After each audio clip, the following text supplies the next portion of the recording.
और रात 9:30 बजे सिर्फ टीवी न्यूज पर।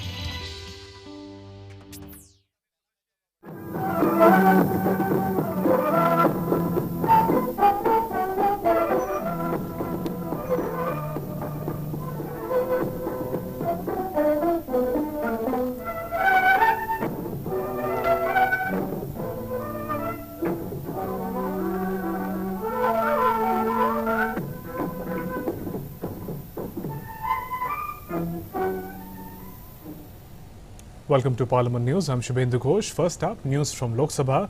The Lok Sabha today passed a bill which aims to bring in transparency, accountability and quality in the governance of medical education in the country, with Union Health Minister Harsh Vardhan describing the legislation as a step towards radical reforms in medical education. The Indian Medical Council Amendment Bill 2019 is expected to give a push to the goal of quality health coverage to citizens of India, and it will replace the Indian Medical Council Amendment 2nd Ordinance 2019 promulgated in February last. We are bringing in the bill with the honest intention so that the whole system becomes transparent. The bill will bring appropriate reforms in the medical education and it will ensure radical reforms in medical education, Minister Harsh Vardhan said after more than 4-hour-long debate. The minister said legislation will help implementing Prime Minister Narendra Modi's dream of bringing everyone under universal healthcare system. Following voice vote, Speaker Om Birla announced that the bill was passed. The bill provides for supersession of Medical Council of India for a period of 2 years with effect from September 26, 2018. During this period, the Board of Governors shall exercise the powers and functions of MCI as assigned under the IMC Act 1956. The number of members in the Board of Governors will be increased from existing 7 to 12. Earlier, while introducing the bill, Health Minister Harsh Vardhan said it will bring reforms in the field of medical education so as to give a push to the goal of quality health coverage to citizens of India. Speaking in the debate, Congress leader Adhir Ranjan Chaudhary slammed the government for promulgating the ordinance just before the general elections, saying it was not a healthy trend. Chaudhary asked the government to bring a comprehensive bill encompassing all aspects of medical education in the country. Supporting the bill, BJP member Sanjay Jaiswal said the legislation will bring drastic change in medical education sector and will be beneficial to the common people in the country. Kakoli Ghosh Tastidar of Trinamool Congress suggested that the government does away with entrance tests for medical. Supporting the bill, Sanjeev Kumar of YSRCP said it was a necessity and the need of the hour. He urged the government to simplify norms for opening of medical colleges. Earlier, during 0 hour, UPA chairperson Sonia Gandhi raised the issue of corporatization of Railway's modern coach factory in her Rai Bareilly constituency and accused the government of selling the country's assets to private players at a throwaway price. This was a rare instance when Gandhi raised an issue during the 0 hour.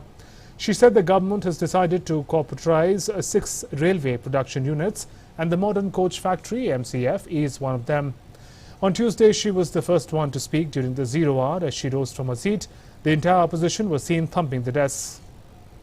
Taking dig at the government, she said that the unit was started during the UPA regime to promote Make in India.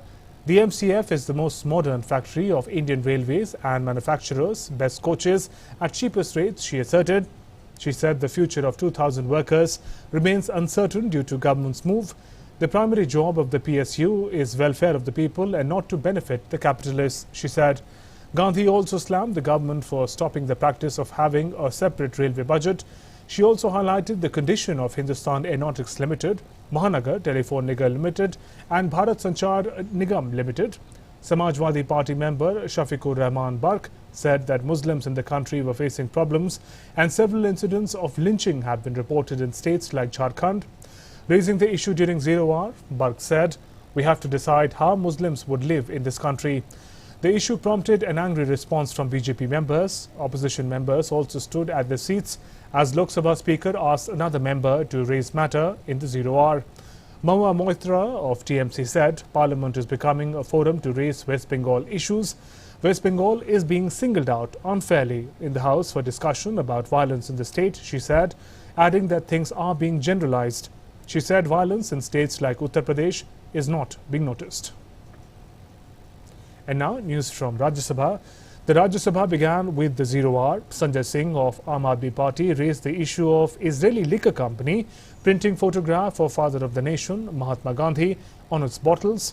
This is insult of Father of the Nation. In his entire life, Mahatma Gandhi remained opposed to liquor. He said he demanded that the company be banned from the Indian market.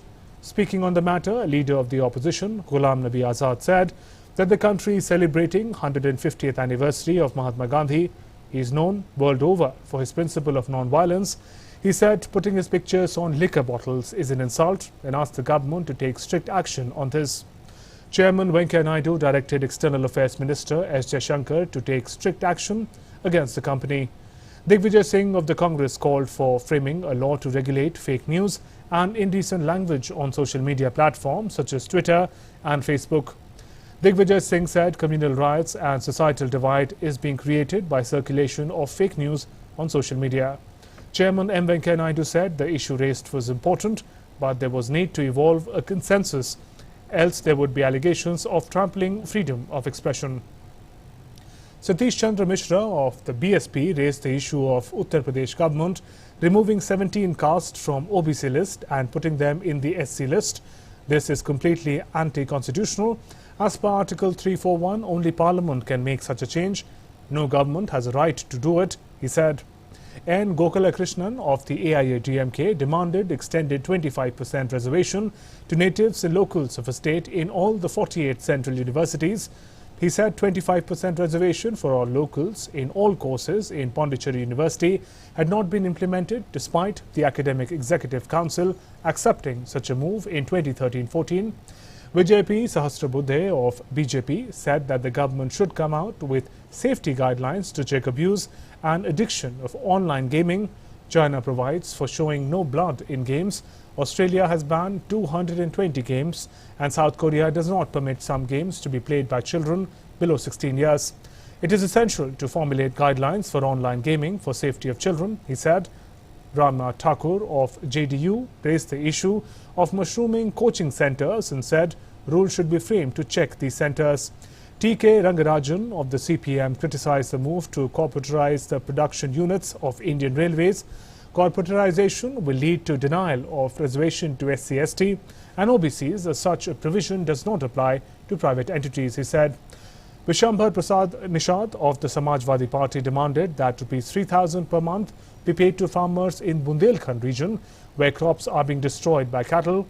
Saroj Pandey of the BJP said yoga should be included as part of compulsory education, while Satyanarayan Jatiya of the BJP said service lanes should be constructed along highways and safety provisions such as ambulances be made.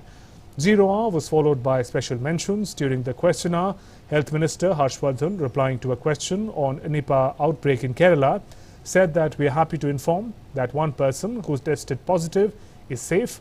Replying to questions on the downturn in manufacturing sector, Finance Minister Nirmala Sitharaman said that despite a fall in growth rate in the last quarter, India was still the fastest growing economy.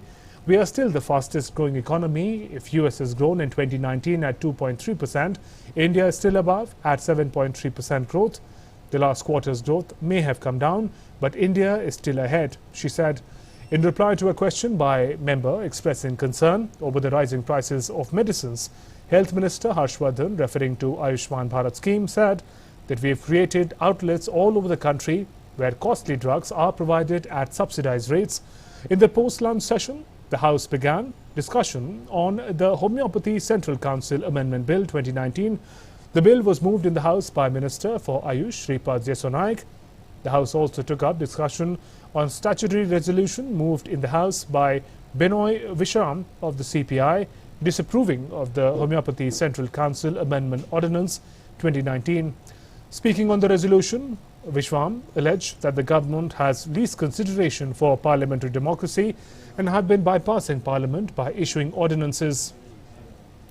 The discussion on the bill saw the members expressing their support for the bill seeking to extend the period for reconstitution of the Central Council for Homeopathy (CCH) from the existing 1 year to 2 years.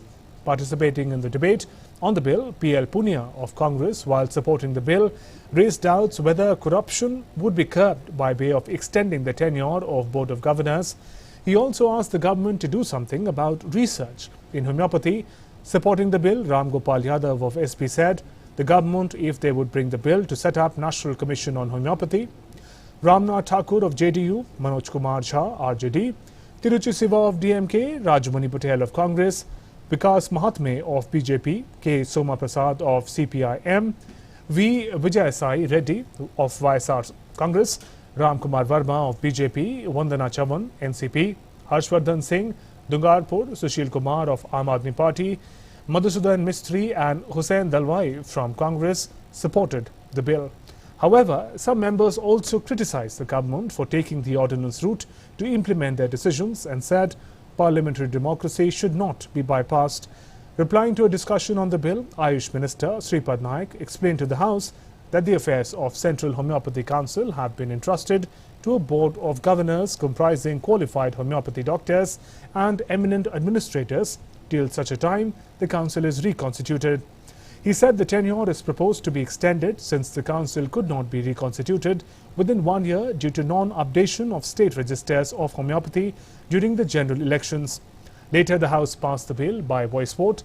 The statutory resolution moved by Binoy Visham was rejected by the House. The bill was passed by Lok Sabha last week. The Homeopathy Central Council Amendment Bill 2019 will replace the ordinance issued in this regard by previous government. The bill will enable the government to extend the tenure of Board of Governors in the Council for a period of 1 year with effect from May 17, 2019. After the passage of the bill, Deputy Chairman proposed to take up the Central Educational Institution Reservation in Teachers' Cadre Bill, as he asked Human Resource Development Minister Ramesh Pokhriyal Nishank to move the bill. Some members of the left parties objected to it, saying that notice of the bill should be given 1 day in advance as per the rules. To this, the Deputy Chairman said the Chair could relax the rule in some cases. Along with the bill, a statutory resolution disapproving of the Central Educational Institutions Reservation in Teachers' Cadre Ordinance was moved by Ella Maram Karim. Discussion on the bill was initiated by PL Punia of the Congress. He demanded details of the backlog of SC, ST, OBC seats and deadlines by which the seats will be set.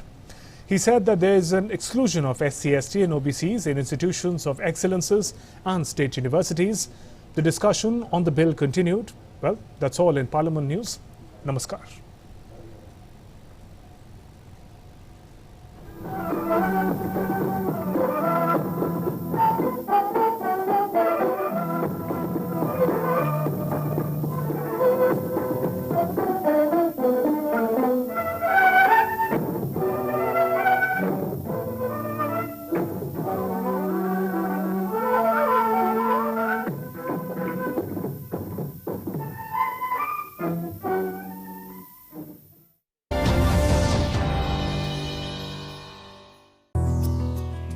Raymond presents look good do good. अब आपके पुराने कपड़े किसी और के काम आ सकते हैं। लाइए उन्हें रेमंड स्टोर पर और पाइए नए शर्ट या ट्राउजर पे फ्री स्टिचिंग। तो आइए मिलकर कुछ अच्छा करें। Raymond, the complete man. हाँ, आराम से संभाल के। हाँ, देख रहे हो हीरालाल को, खेती से ये शान है। कोई तो मदद करता होगा। हाँ, मेरा बैंक वो कैसे? बैंक ने किसान क्रेडिट कार्ड देकर छोटी खरीदारी और फसल के लिए लोन पाना आसान बनाया। किसान क्रेडिट कार्ड से मैंने खेती से संबंधित सभी आवश्यक निवेश और खर्चों को पूरा किया, और वो भी बगैर कैश लेन देन से।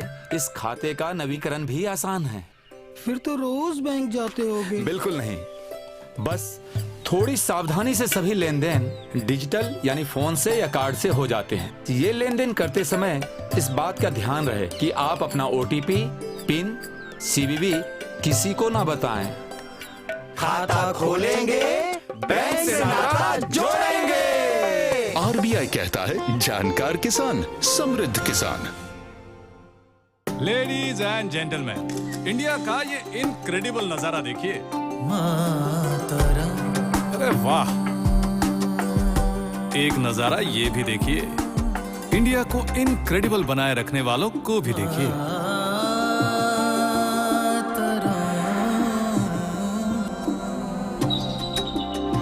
गूंज उठे हर मन में सरगम, जगमग कल जगमग जगमग जगमग गुजरी बाबा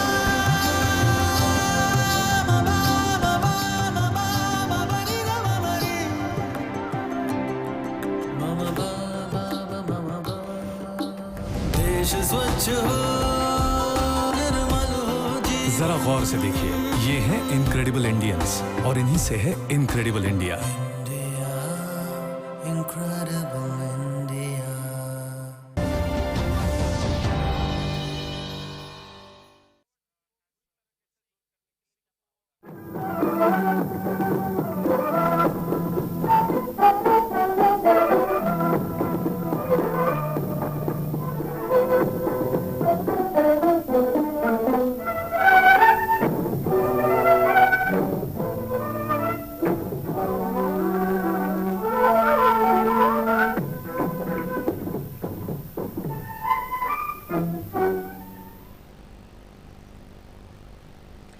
नमस्कार, मैं हूं ज्योतिका। संसद समाचार में आपका स्वागत है। सबसे पहले खबरें लोकसभा से।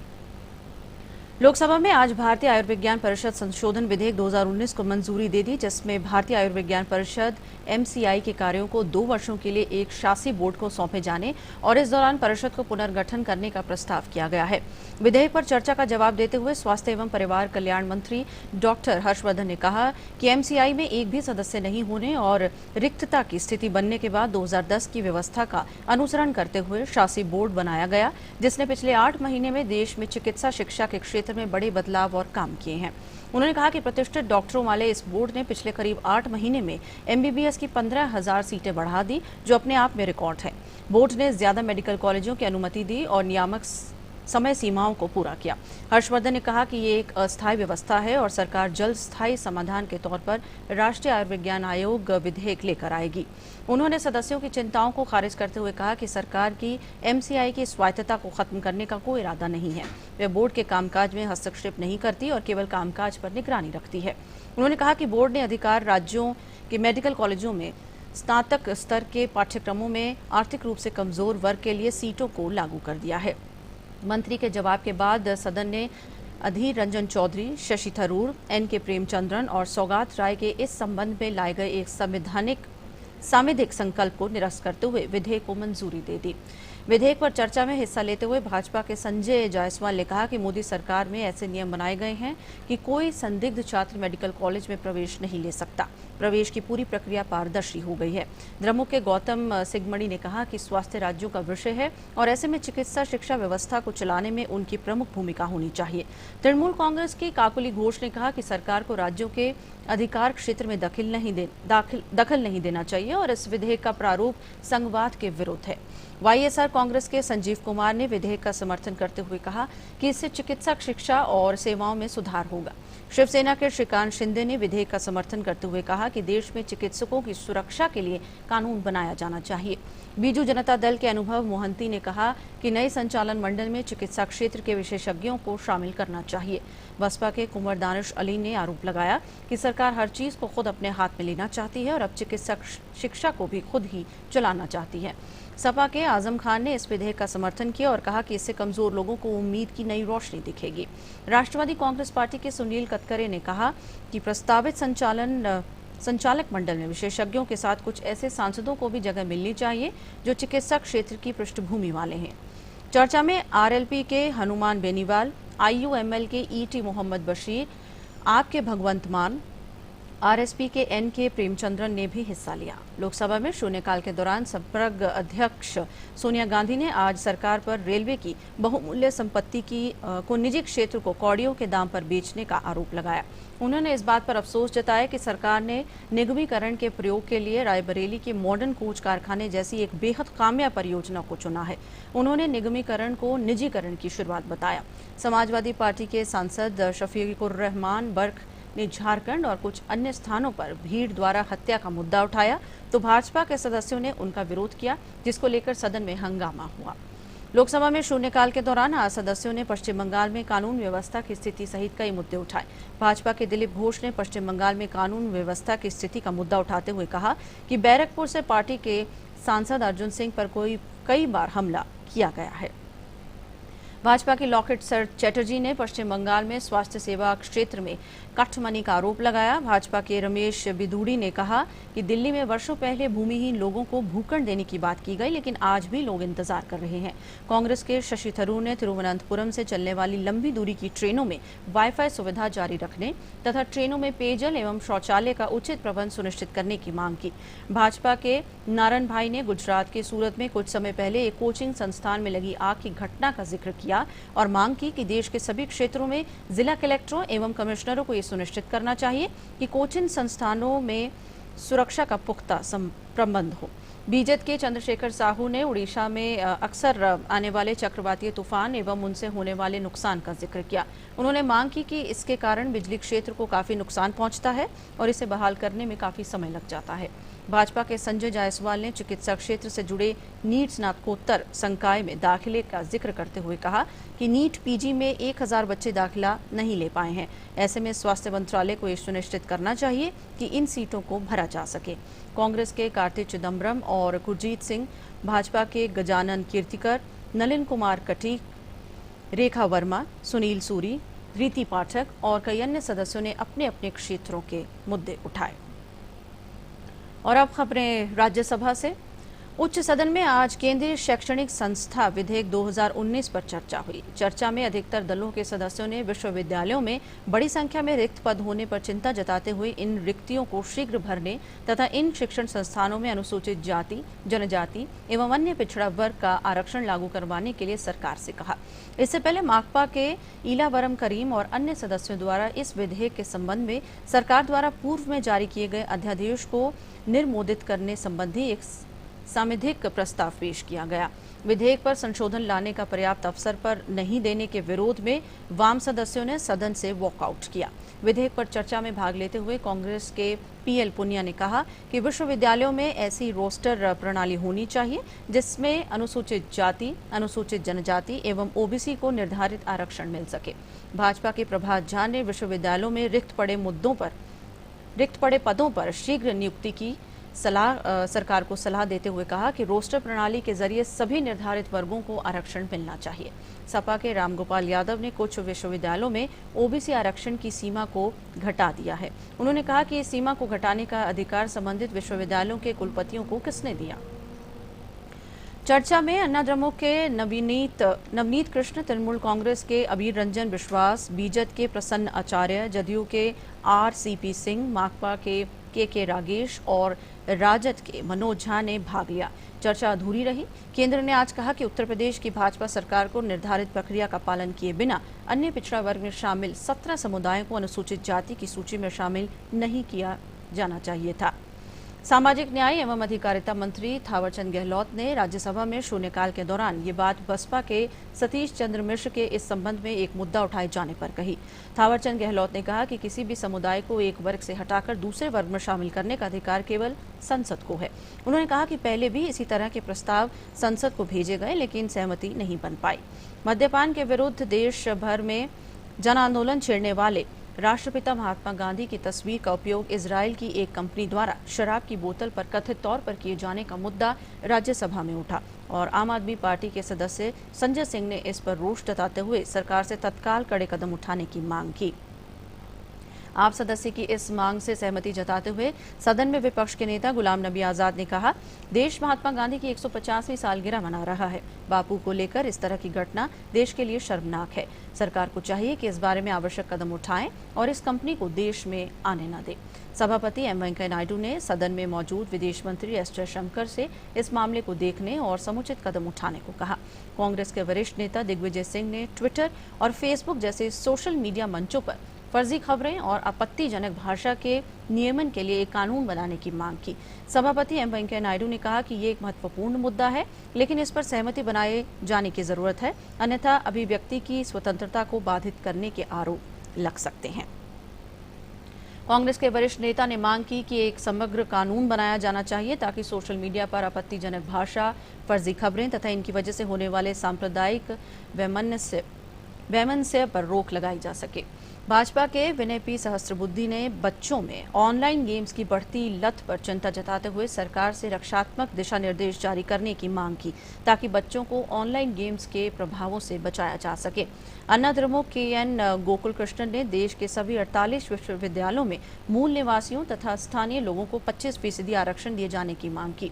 माकपा के TK रंगराजन ने भारतीय रेलवे की उत्पादन यूनिटों का मुद्दा उठाते हुए कहा कि इनका निजीकरण किए जाने से बेरोजगारी बढ़ेगी।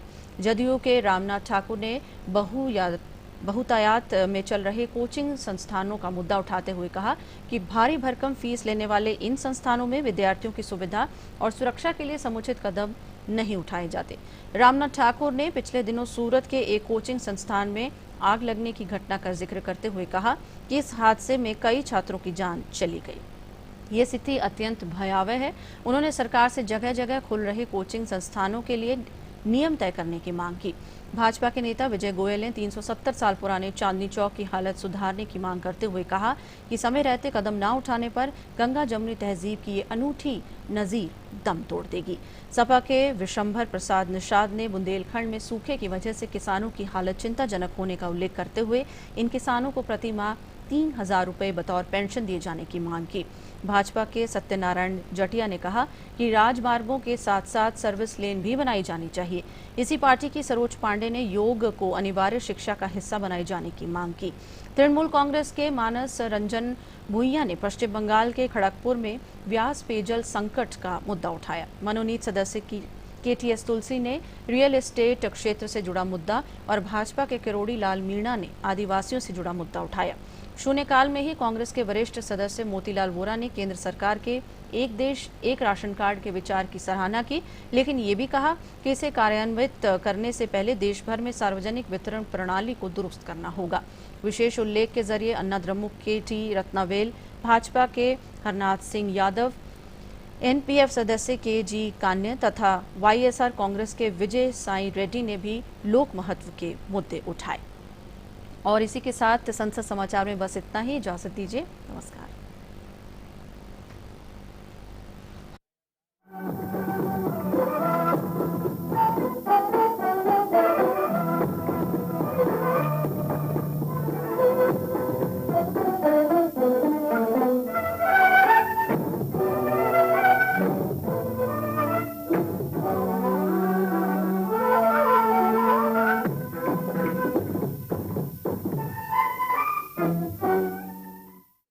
Department of science and technology और प्रसार भारती दूरदर्शन अब लाए हैं DD साइंस, 1 घंटा विज्ञान के नाम।